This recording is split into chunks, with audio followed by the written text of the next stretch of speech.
E aí, pessoal, vamos dar continuidade aos nossos estudos? Na aula anterior, a gente viu o bloco if e o bloco else. Dando continuidade aos nossos estudos dos fluxos de controle, hoje a gente vai ver o fluxo de controle if, else, if e o switch case. Como a gente utiliza eles, qual a situação, e a gente vai observar que o switch case é bem parecido com o if, else, if, porém a gente tem um detalhe para estar utilizando ele. Então vamos aqui para a tela, explicando aqui, e depois a gente vai ver um exemplo prático desse bloco. Então, o fluxo de controle if, else, if, ele está vindo da instrução anterior, né? Ele chega no bloco if. A expressão é verdadeira no bloco if. Se for, ele executa o bloco de instruções 1. Então, tipo assim, ele chegou aqui. Se o botão foi pressionado, então faz isso. Não é verdadeira essa expressão. Então, ele cai para um else if, que é se não, se. O else if, ele me possibilita testar várias opções, várias expressões. Se for isso, então faz isso. Se não for, se não se é outra coisa, faz essa outra coisa. Se não se é outra coisa, faz outra coisa. Se não, executa um outro bloco. Igual aqui o nosso fluxo de controle. Ó. Se a expressão é verdadeira, faz isso. Não é, se não se. Então, se a expressão 2 é verdadeira, então faz esse bloco de instruções 2. Não, a 2 não é verdadeira. Então, eu posso estar utilizando um else, que é um se não, para executar outra instrução, bloco de instrução 3. Então aqui com um simples else if a mais, a gente tem condições de estar testando um novo bloco de código. E se esse bloco de código não for atendido, a gente tem como recurso utilizar somente o else para executar ele se caso nenhum dos anteriores for atendido. Eu posso estar tendo vários if, else if, e se caso nenhum else if, ou o primeiro if, ou nenhum dos else if for atendido, eu posso ter um bloco else que vai ser executado. Ou não, eu posso deixar sem o bloco else, que eu não preciso de nenhuma instrução. Se nenhuma das anteriores for atendida dentro dos if, else, if, eu posso estar continuando o meu programa normalmente, seguindo o fluxo do programa. Também a gente tem o switch case. O switch case, ele, o que acontece? O switch, você tem uma expressão, e aí o switch avalia essa expressão. E aí ele tem os casos, os cases ali, o case 1, case 2, case 3. Se o case 1 for atendido, a gente entra dentro do bloco dele e executa esse bloco de instruções. E depois vem para o break, para ele parar aquela instrução ali, que ela foi finalizada, né? A gente tem que estar utilizando o break dentro dos cases, para posteriormente, depois que aquela instrução foi atendida, ele pegue e vai lá para os blocos de instrução. O default, que é um bloco de instrução opcional, porque eu posso ter vários cases. Só que temos um detalhe aqui no switch. Ele testa uma expressão que não é de outro tipo. Um exemplo. Case switch valor. O valor vai estar variando lá de 0 a 1023, por exemplo. Então ele vai testar valor, a variável valor. Ele vai testar uma única variável. Ele não é diferente do if, else if, que eu posso estar testando diversos tipos de expressões. Ele testa uma expressão específica.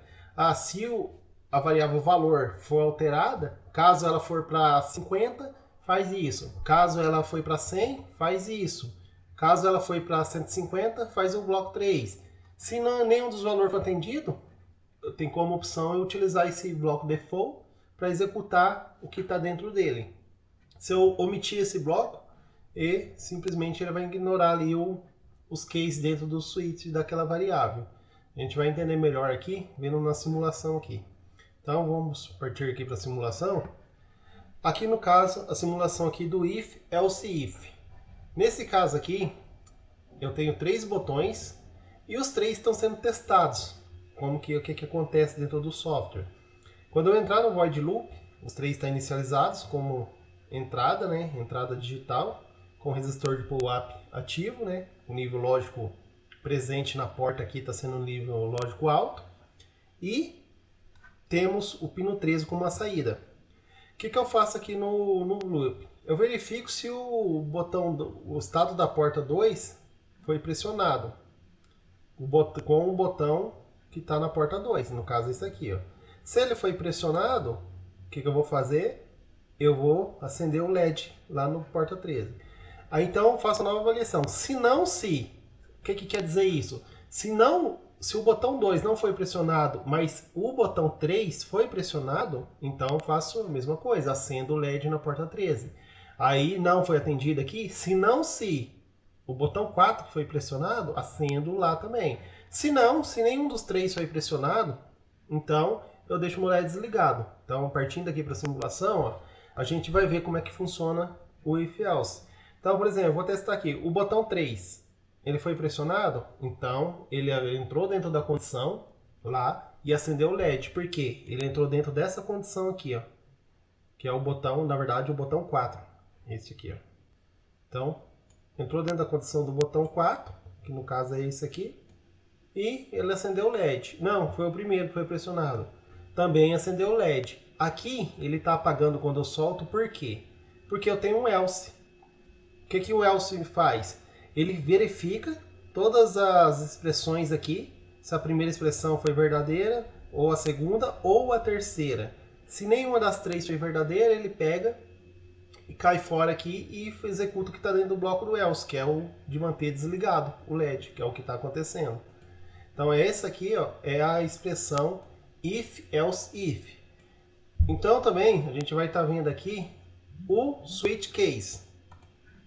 Igual eu estava explicando o switch case, a gente tem a analogia aqui, fiz um pequeno programinha aqui, que eu tenho a porta digital 2 com o botão, né, também.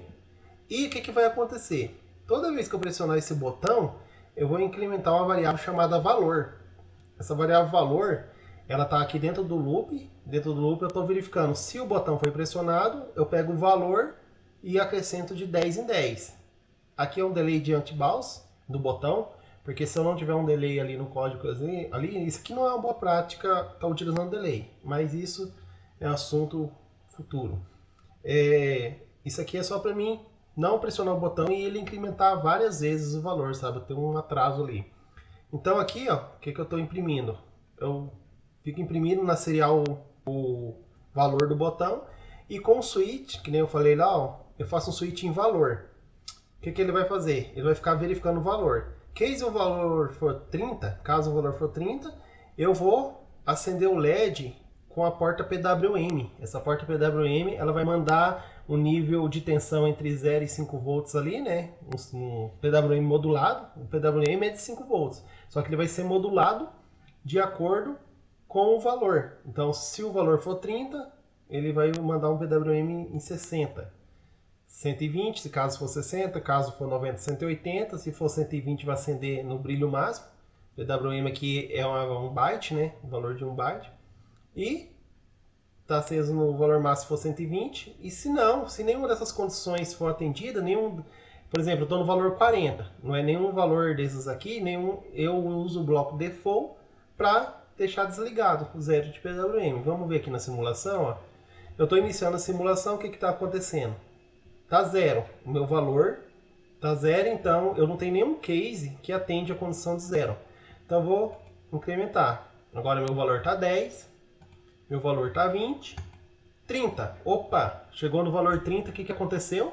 Eu entrei dentro do primeiro case aqui. O que o meu primeiro case mandou fazer? Mandou eu acender o LED, que está lá na porta 3, com um DUT aqui de 60. Então eu tô lá, ó, o LED a gente percebe que está aceso. Beleza, então eu continuo pressionando o botão. Valor 40. Opa, nenhum case está sendo atendido. O que eu pedi para o meu software fazer? Caso nenhum desses valores forem lidos ali na variável valor, o que eu faço? Como default, eu mantenho minha porta desligada. Então está desligado.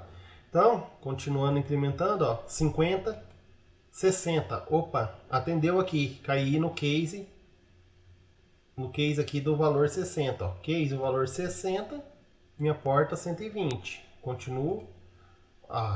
Apagou.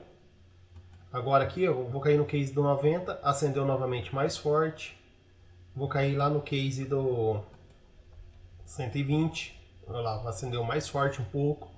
Então, quando eu saio dos cases que o valor não está sendo avaliado ali, ó, ele apaga o LED. Como eu estou aqui no case de 180, ó, o que acontece? No case, na verdade, 180 não está fazendo nada. Eu vou entrar no case de 120, que foi o case que eu passei, ele vai estar fazendo lá.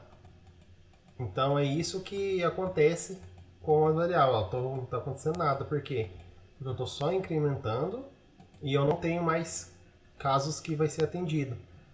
Se eu entrar aqui na simulação de novo, ó, então eu estou avaliando aqui até o case no 180, no 90 e 120, né? No case 120 eu vou acender ele no brilho máximo. Então lá eu vou colocar no 120, que a gente vai ver aceso o LED no brilho máximo. Porque qualquer valor que esteja fora lá da avaliação, ó, 120, tá aqui, tá aceso o brilho máximo. Qualquer valor que eu sair fora, no caso aqui, pronto, ele apagou o LED e manteve apagado. Então, pessoal, isso aí é a aula do Switch Case. Espero que tenham entendido a diferença entre if, else if e o Switch Case. E a partir de agora você tem capacidade de analisar qual que é a melhor forma de usar. A ideia é fazer softwares inteligentes e que não sejam redundantes, né? Softwares com qualidade objetiva, um código mais limpo. Então, utilizar os fluxos de controle é importante entender e saber utilizar de forma correta para cada vez fazer algoritmos mais elaborados. Isso aí, se gostou do vídeo, deixe seu joinha, compartilha, comenta aí nos comentários o que você está achando dessa série e abraços, até a próxima aula.